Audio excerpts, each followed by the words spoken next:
আচ্ছা, খুব ভালো জিনিস। কিন্তু এসব লেম কাজ কারবারের মানে কি?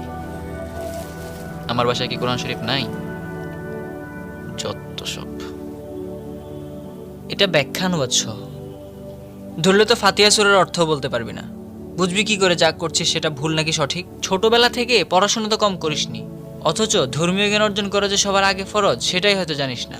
আচ্ছা, এই কোরআন তো এসেছে আমাদের জন্যই, তাই না?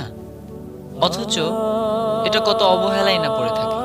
এটা আমরা ভাবিও না, ভাবার চেষ্টাও করি না। একটা বিষয় কি জানিস, আমরা প্রতিদিন ঘুমের দোয়ায় কি পড়ি? এটা কি কখনো ভেবেছিস যে আমরা প্রতিদিনই মৃত্যুবরণ করি, প্রতিদিনই আমাদের জন্মদিন? জানার কথাও না। এটা যত্ন করে রেখে দিস না, একটু পড়িস। Likey